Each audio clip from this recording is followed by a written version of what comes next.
Good morning, students. Today we are going to learn about Bridge Course Book 5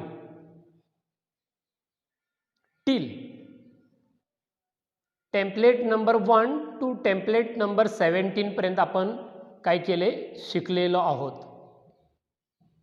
पण आम्ही जेव्हा तुम्हाला phone करून विचारतो तेव्हा बऱ्याच पालकांनी अजून क्वेश्चन पेपर युनिट टेस्ट किंवा टेस्ट नंबर 1 आणि टेस्ट नंबर 2 बऱ्याच पालकांनी सोडवलेली नाही. अद्याप काही लोकांनी त्याचं योग्य ते कार्यवाही चालू केलेली नाही असं लक्षात येतं. जेव्हा आम्ही तुम्हाला फोन करतो तेव्हा सांगतो सर नाही हो विसरलो राहिलंय परत काढून घेतो तर परत पुन्हा रिप्लाय येत नाही. हा ब्रिज कोर्स केलाय कशासाठी तर तुमच्या इयत्ता 4थी मध्ये तुम्हाला काही ॲक्टिव्हिटीज कृती तुमच्या राहिलेल्या आहेत, अपूर्ण झालेल्या आहेत, त्या पुरेशा डेव्हलप झालेल्या नाहीत, विस्तारित झालेल्या नाहीत, संकोचित स्वरूपामध्ये तुम्ही पाहिलेला असाल कदाचित, कारण तुमची 4थीची इयत्ता चालू झालेली नसणार आहे किंवा नाही आहे. आणि मग अशा वेळेला इयत्ता 4थी मध्ये कोणकोणत्या घटकांचा समावेश होता आणि त्याचाच रेफरन्स 5वीच्या घटकामध्ये येतो, त्यातलाच काही भाग आपण पाहत आहोत. मुळात एक गोष्ट लक्षात घ्या, आपण ऑनलाईन एज्युकेशन आपण करतोय, सगळ्याच कन्सेप्ट संकल्पना या ऑनलाईन एज्युकेशनमध्ये पूर्ण होतील हे सांगता येत नाही आणि म्हणून या ब्रिज कोर्सची निर्मिती केलेली आहे. 4थी मध्ये कुठला भाग राहिलाय ते 5वीच्या इयत्तेमध्ये सुरुवातीला आणि मग नंतर तुमचा सिलेबस आहे. एक गोष्ट लक्षात ठेवा. म्हणून जे इयत्ता 1st to 3rd पर्यंत जे शिकलाय त्याच्यावर तुम्ही पहिली टेस्ट दिलाय असं गृहीत धरूया, किंवा ऑनलाईन एज्युकेशनमध्ये 4थीचा जो भाग झालाय त्याच्यावर पहिली घटक चाचणी अवलंबून आहे. त्यानंतर दुसरी घटक चाचणी आता येणार आहे, दुसरी परीक्षा येणार आहे. आलं लक्षात? आणि ही दुसरी परीक्षा आपण आता सोडवणार आहोत. तत्पूर्वी टेम्पलेट नंबर 18 काय सांगता आपण बघूया. पहिल्यांदा मी पुढं आता घटक येणार आहे, तुम्ही संपूर्ण व्हिडिओ पाहिल्याशिवाय तुम्हाला काय अपेक्षित आहे ते तुमच्या लक्षात येणार नाही. कारण 2-3 दिवसापूर्वी काही पालक भेटले, ते म्हणाले सर आम्हाला काय अभ्यास करायचे ते समजलंच नाही. आम्ही तुमच्या व्हॉट्सअपला पूर्ण ब्रिज कोर्सचं डिटेल्स पाठवलेलं आहे, म्हणजे page number 1 two page number 61 page तुम्हाला दिलेले आहेत, किंवा 59 पेजेस आहेत बघा. ते तुम्हाला पान नंबर 1 ते 59 सगळी पानं तुम्हाला पाठवलेली आहेत. त्यामध्ये तुम्ही काय करायचं आहे, लर्निंग ॲक्टिव्हिटीज किंवा प्रॅक्टिसचा जो भाग आहे तो प्रॅक्टिसचा भाग तुम्ही सोडवायचा आहे. आणि आम्ही लर्निंग ॲक्टिव्हिटी सांगतोय ती तुम्ही तुमच्या वहीमध्ये लिहून घ्यायची आहे. आणि प्रॅक्टिसचा 200 पेजीच्या वहीमध्ये तुम्ही लिहून सोडवायचं आहे. हा खरा महत्त्वाचा मुद्दा आहे. ज्यांना अद्याप कसा अभ्यास करायचा हे कळालेलं नाही त्यांना सांगतो की याच्यामध्ये तुम्हाला सूचना पहिल्या दिलेल्या आहेत, पहिल्यांदा इन्स्ट्रक्शन्स दिलेले आहेत, नंतर विद्यार्थ्यांच्यासाठी सूचना दिलेल्या आहेत, नंतर लर्निंग ॲक्टिव्हिटीज काय शिकायचं आहे ते आम्ही तुम्हाला सांगणार आहोत, आणि सॉल्व ॲक्टिव्हिटी तुम्हाला करायची आहे. आता लक्षात येतं का बघा. लर्निंग ॲक्टिव्हिटी आम्ही या व्हिडिओच्या माध्यमातून तुम्हाला तो घटक तो त्या दिवसाचा अभ्यास तुम्हाला समजावून देण्याचा प्रयत्न करतोय, आणि तुम्हाला सोडवायचं आहे प्रॅक्टिस किंवा सॉल्व्ड ॲक्टिव्हिटी किंवा डेमो दिलेला आहे ते तुमच्या वहीमध्ये आलं पाहिजे. दोनच भाग तुमच्या वहीमध्ये आले पाहिजेत. या 2 भागावरतीच तुम्हाला प्रश्नपत्रिका अवलंबून असते. लक्षात आलंय का बघा? तुम्ही फोन करत नाही. जे पालक फोन करतात त्यांनाच तेवढं आम्ही सांगतो. तुम्हाला वारंवार व्हॉट्सअपच्या माध्यमातून आम्ही सांगतो प्रश्नपत्रिका सोडवल्या का, स्वाध्याय सोडवला का. मग तशा पद्धतीनं तुमचा तो पाठीमागं भाग तुम्ही अज्ञानामध्ये राहू नये. आणि one thing you remember, half knowledge always dangerous. तुम्ही जेव्हा अर्ध ज्ञान असता ते अर्ध ज्ञान तुम्हाला अतिशय धोकादायक ठरतो. तुम्हाला shortcut way, always you find shortcut way, but it is very high risk. तुम्ही जो शॉर्टकट मार्ग काढताय ना त्याच्यामध्ये खूप रिस्क असते. आपण सरळ अगदी ट्रेंड रोडवरून आपण जाणार आहोत, म्हणजे आपल्याला कोणताही ऑब्स्ट्रॅक्ट अडथळा राहणार नाही. आलं लक्षात? टेम्पलेट 18 मध्ये काय सांगितलंय बघा? रीड्स अँड अंडरस्टँड, वाचा आणि समजावून घ्या. मॅप, नकाशा अँड ग्राफिक्स दिलेलं चित्र आहे ते पहिल्यांदा समजावून घ्या. याच्यासाठी तुम्हाला 5वीच्या पुस्तकामध्ये पेज नंबर 52 जरा उघडून बघा. पेज नंबर 52 जरा उघडून बघा. काय सांगितलं बघा? 52 मध्ये दिलंय बघा त्यांनी, शेप्स अँड मॅप्स. नकाशा दिलाय. नकाशा वाचायचा आहे म्हणजे बघायचा आहे नकाशा पूर्ण. मी नकाशा तुम्हाला दाखवतोय बघा. आता नकाशा बघा. अंडरस्टँड, समजावून घ्या. कुठं कुठं काय काय आहे ते समजावून घ्या. अंडरस्टँड मॅप अँड ग्राफिक्स, दिलेला जो नकाशा आहे तो पहिल्यांदा समजावून घ्या आणि मग आपण पुढची ॲक्टिव्हिटी करणार आहोत. तुम्ही नकाशा बघताय, इथं नकाशा दिलेला आहे. आलं लक्षात? आपण पेज नंबर 39 टेम्पलेट 18 बघतोय. दिवस 18वा, पान नंबर 39 बघतोय. तिथं काय सांगितलंय बघा? Instruction for teachers and parents. चित्र कार्ड आणि रेखांकित कार्ड्स बनवावेत किंवा क्रमिक पाठ्यपुस्तकांचा वापर करावा. तुम्हाला कार्ड बनवायला मिळणार नाहीत, चित्र कार्ड बनवायला मिळणार नाहीत, रेखांकित कार्ड्स तुम्हाला बनवायला मिळणार नाहीत. म्हणून मी तुम्हाला पेज नंबर 52 सांगितलंय. इयत्ता 5वीच्या पुस्तकातलं पान नंबर 52 वरचं तुम्हाला मी सांगितले बघा. तो पूर्ण नकाशा वाचा. मॅप ऑफ अ गार्डन वाचा, बघा. आणि त्यांनी पहिला सुरुवातीला दिलाय बघा, सिम्बॉल असतात तिथे. सिम्बॉल तुम्ही जेव्हा रस्त्यानं जाता तेव्हा तिथे सिम्बॉल असतं. Kumbhoj 3 kilometre, Danoli 10 kilometre, Narande 5 kilometre. हे नकाशे वाचन आहे. म्हणजे आपण वाचलं नरंदे 5 किलोमीटर, हे रीडिंग केलं आपण, त्या मॅपचं रीडिंग केलं. आलं लक्षात? कवटेसार 10-15 किलोमीटर, हे रीडिंग केलं. आणि पर्टिक्युलर त्या व्हिलेजमध्ये आपण गेल्यानंतर गल्लीमध्ये तुम्ही बोर्ड लावता, पाटील गल्ली. आलं लक्षात?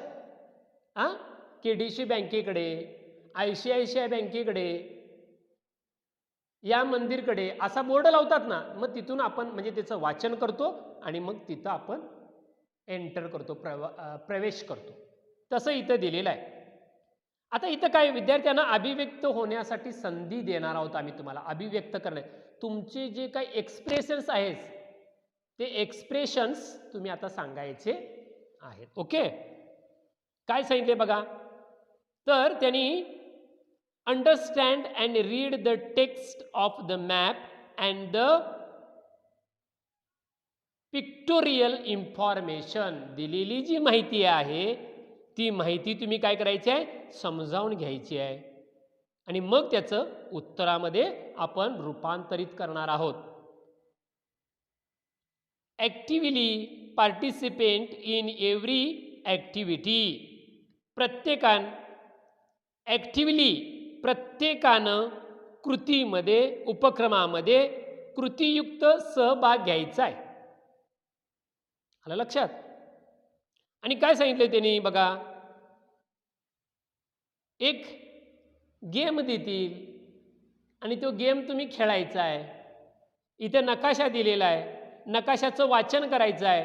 आपण नकाशा बघतोय आणि नकाशामध्ये सांगितलंय की त्याला प्रश्न विचारायचा, यू आर हिअर, खाली दिले बघा, तुम्ही इथे आहात. And then you want to go to visit the hospital. Then who tell me where is the hospital. तुम्ही तिथं आहात आणि तुम्हाला हॉस्पिटलला जायचं आहे. तुम्ही काय करता, अनोळख्या शहरामध्ये गेल्यानंतर तुम्हाला जिथं जायचं आहे ते तिथला पत्ता त्या रिक्षावाल्याला किंवा कोणाला तरी विचारता. मग ते सांगतात इथून जा, turn right, then left, then straight. आलं लक्षात? अशा पद्धतीच्या इथं तुम्हाला काय करायचं आहे, या नकाशाचं वाचन करायचं आहे.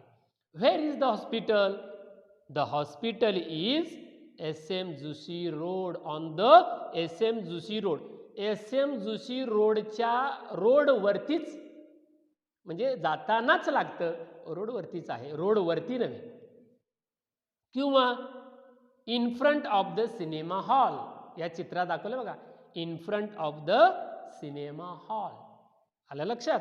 अशा पद्धतीनं तुम्हाला नकाशाचं वाचन करता आलं पाहिजे. आता तुम्हाला सोडवायचं आहे. काय सोडवायचं आहे बघा, काय सोडवायचं आहे बघा. तर makes the list of the thing from the map. दिलेल्या चित्रातली सगळी माहिती लिहून काढायची आहे. Finds out the places using description किंवा डायरेक्शन. दिशा, तिची दिशा शोधून काढायची आहे. आपण इथे आहोत, लेफ्ट साईडला आणि राईट साईडला काय असणार आहे ते तुम्ही लिहून काढायचं आहे. तुमच्या डाव्या साईडला काय आहे, उजव्या साईडला काय आहे. तुम्ही SV रोडवरून जाताय, SV रोडच्या राईट साईडला MG road, SM Joshi road आहे. आलं लक्षात? आणि राईट साईडला म्युझियम आहे, लेफ्ट साईडला म्युझियम नाही आहे. फॅक्टरी आहे राईट साईडला, शॉप आहे राईट साईडला, ट्रेन स्टेशन आहे, कॅफे आहे. आलं लक्षात? बस स्टेशन आहे, सुपर मार्केट आहे, बुकशॉप आहे राईट साईडला. आणि लेफ्ट साईडला काय बघा, पोस्ट ऑफिस आहे, लायब्ररी आहे, सिनेमा हॉल, थिएटर, हॉस्पिटल आणि पोलीस स्टेशन.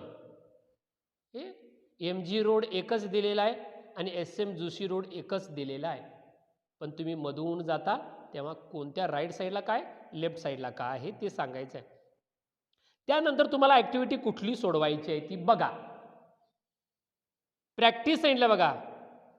तुम्हाला एक चित्र दाखवलं जाईल. इथं तुम्हाला मी चित्र दाखवतोय बघा.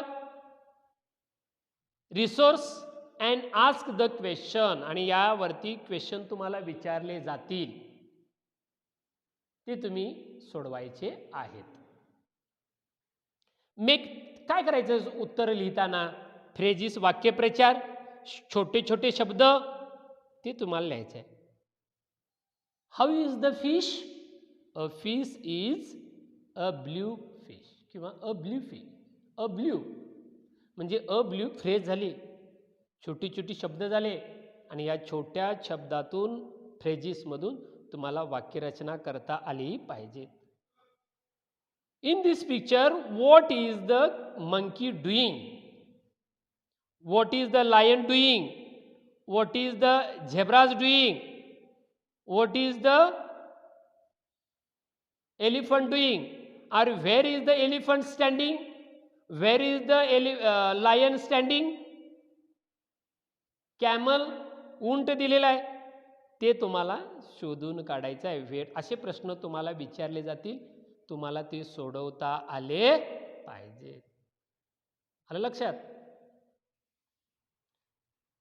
या पद्धतीनं तुम्हाला ती सोडवता आली पाहिजे. त्यानंतर येतं ते क्वेश्चन पेपर येतो. तुम्ही या रविवारी तुम्ही क्वेश्चन पेपर सोडवायचा आहे इंग्रजीचा.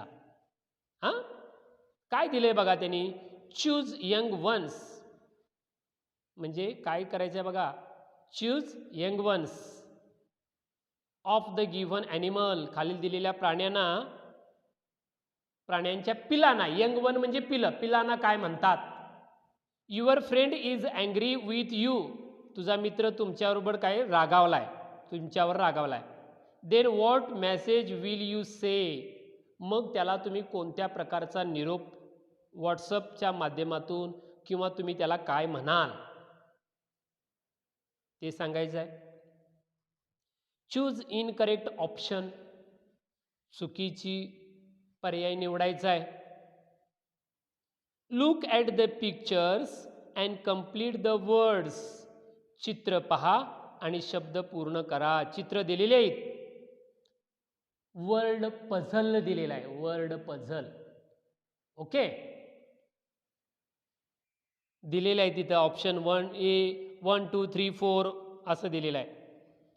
Choose appropriate punctuation mark. आपण पंच्युएशन मार्क्स आपण पाहिलेला आहे, आलं लक्षात. ते पंच्युएशन मार्क्स बघायचं आहे. फुल stop, comma, comma inverted comma, exclamatory marks, असे पद्धतीनं बघायचं आहे. Unrelated words from the given word. Unrelated म्हटलं त्यांनी, रिलेटेड नव्हे, अनरिलेटेड म्हणजे दिलेल्या शब्दाला तयार न होणारा, उपयुक्त नसणारा तुम्ही तो शब्द शोधायचा आहे. Name the picture to complete the following sentence. चित्राचं नाव ओळखायचं आहे आणि ऑप्शन देतील किंवा चित्र बघायचं आहे आणि त्याच्यातले ऑप्शन तुम्हाला सोडवता आले पाहिजे. त्यानंतर दिलेलं आहे चित्रातील choose the correct action word for the following picture. त्या चित्रामध्ये कोणती ॲक्शन आहे, घडत आहे. Which is the action show from this picture. त्या चित्रामधून तुम्हाला कोणती ॲक्शन दिसते ते तिथं लिहायचं आहे. ओके, त्यानंतर त्याच्यातला 7वा ब दिलेला आहे, चित्र दिलेलं आहे. खादाड मासा असू शकतो का, दयाळू मासा असू शकतो का, हुशार मासा असू शकतो का आणि गोल्डन फिश असू शकतो का, ते तुम्ही निवडायचा आहे. योग्य तो निवडून घ्यायचा आहे. Which punctuation marks are used in this sentence. खालील दिलेल्यामध्ये वाक्यामध्ये apple, mango, orange and guavas are fruits. कोणते या वाक्यामध्ये कोणतं पंच्युएशन विरामचिन्हांचा वापर झालेला आहे ते तुम्हाला सांगता आलं पाहिजे. ओके, झाली ॲक्टिव्हिटी. आता आपण टेम्पलेट नंबर 19 कडे आपण येणार आहोत. टेम्पलेट नंबर 19 काय सांगतोय बघा. This is you read I write. बघा, this is you read I write. तू वाच मी लिहितो, किंवा मी वाचतो तू लिही.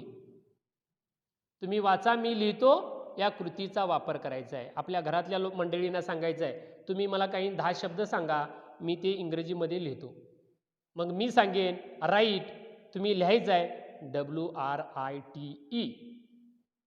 स्लीप तुम्ही लिहायचं आहे SLEEP. लक्षात आलं काय करायचं आहे इथं. त्यानंतर बघा, गाळलेल्या जागाचं वाचन करायचं आहे. गाळलेल्या जागेचं वाचन करायचं आहे. वाचन पट्ट्यावर भर द्यायचा आहे, वाचनावरती भर द्यायचा आहे.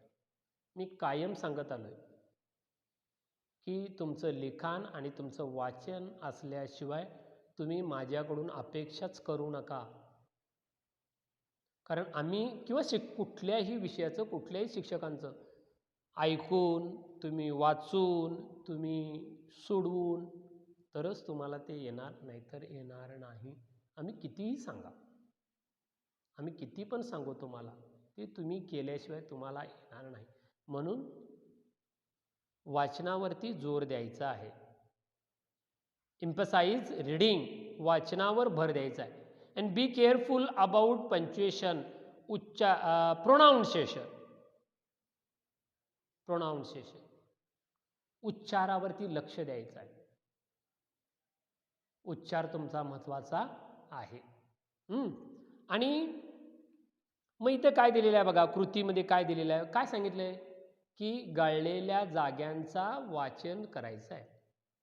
इथं दिले बघा, तुम्हाला मी दाखवतो इथं काय दिले ते बघा. मी वाचतो, एकच ॲक्टिव्हिटी वाचणार आणि मी पुढे जाणार. Once upon a time there was a crow, he was very dot dot dot dot dot, he flew here and there in search of water. He saw a dot dot dot in the garden. There was a little water in it. He could not dot dot dot it. He thought of a plan. He put some dot dot dot into it. The water rose up. He drank it and dot dot dot dot. आता याच्या पुढची activity जर तुम्ही बघितलात तर तुमच्या लक्षात येईल. मी इथं कोणते शब्द तुम्हाला घालायचे आहेत ते मी इथं शब्द देतोय बघा. पहिला शब्द देतोय मी थ्रस्टी, तहानलेला. पॉट, मडकं. ड्रिंक, पिणे. स्टोन्स, दगड. फ्ल्यू अवे, उडून जाणे.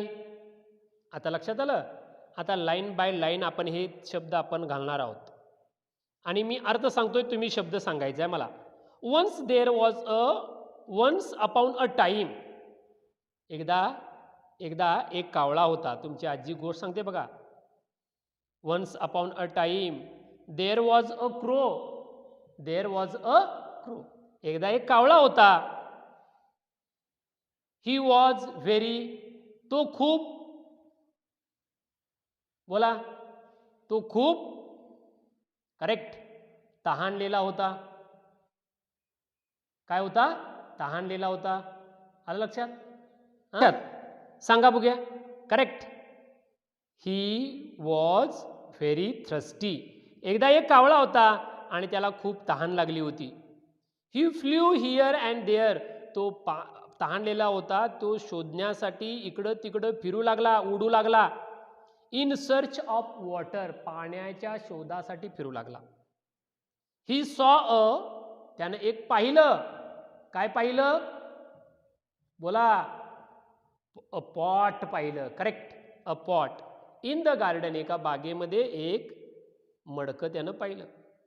There was a little water in it. आणि त्या मडक्यात त्यानं पाहिल्यानंतर त्या मडक्यात पाणी खूप तळाशी गेलं होतं. He could not drink it. त्याला ते पिता येत नव्हतं म्हणून इथे ड्रिंक इट आलं. He thought a plan. त्याने विचार केला आणि एक युक्ती केली बघा. He put some dash dash into it. आणि त्यानं उचललं आणि त्यानं टाकलं. काय उचललं आणि टाकलं रे? बरोबर आहे, कारण मी वरती दिलेलं आहे. Stones into it. The water rose up. पाणी वर आलं. He drink it. त्यानं पिलं. It and flew away. आणि ते उडून निघून गेलं. अशा पद्धतीनं तुम्हाला काय करायचे? न्यूज तयार करायचे. मी एक सॅम्पलसाठी तुम्हाला देतोय, ते सॅम्पलसाठी तुम्ही सोडवायचं आहे. ॲक्टिव्हिटी पेज नंबर 45 आणि 46 वरती तुम्हाला मी देतोय. ते तुमच्या वहीमध्ये ते सगळं आलं पाहिजेत. मी सगळं सांगत बसत नाही. आलं लक्षात? अशा पद्धतीनं आपण ॲक्टिव्हिटी काय केले? 19 आपण ॲक्टिव्हिटी पाहिलेली आहे. ओके, ठीक आहे. इथपर्यंत लक्षात आलं?